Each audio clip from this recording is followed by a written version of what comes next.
Alrighty, so tell me a bit about yourself and what your career's involved. My name is Paul DeBella and I hail from Ingham in North Queensland. I left high school in 1994 where I went to Gilroy Santa Maria College. From high school I relocated to Brisbane to receive a Queensland Academy of Sport scholarship in track and field, and spent 14 years of my life basically training and competing full time. Yep. And so what made you want to become an Olympic athlete? When I was younger I was always fast. I was a member of the Herbert River Athletic Club in Ingham, and I really enjoyed looking at the best athletes in the world competing in the Olympic Games, and had aspirations of becoming an athlete myself. In 1993, Juan Antonio Samaranch, the president of the International Olympic Committee, said his famous words, "And the winner is Sydney." And from that moment I knew that I wanted to be an Olympic athlete and represent my country in Sydney. Would have been a big honour. And how do you become an Olympic athlete? Years of dedication and hard work, committing to something, putting everything that you've got into it, training hard and just staying motivated. And what's the training process like and how long does it take?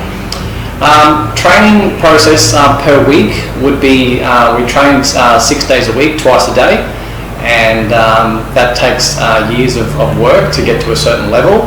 Sometimes in order to go forwards you have to go backwards one step, which is a little bit frustrating.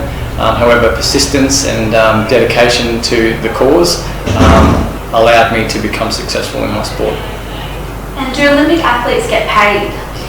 Depending on the level of Olympic athlete, will depend on how much money you receive. I was fortunate enough to have a scholarship at the Queensland Academy of Sport and Athletics Australia, where they provided funding for living away from home allowances, and I also had sponsors as well to help with equipment, etc. And what did your typical day look like? Typical day would involve training in the morning for approximately 2 hours. In the middle of the day we would usually receive sports medicine treatment, whether that would be physiotherapy or massage, and in the afternoon we'd go back and do another 2-hour training session, usually a track session, and that would happen 6 days a week, every week. Yeah. And what was your favourite part about being an athlete? The favourite part about being an athlete would be travelling, meeting new people, being fit, healthy, and I guess competing against the best in the world. What were the main challenges that you faced?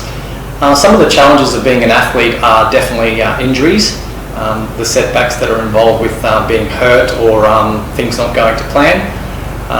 The other challenging parts of being an athlete are definitely the training. The training is very, very hard, and also the travel. The travel is not exactly illustrious. It's usually travelling to work, it's not travelling to have a holiday.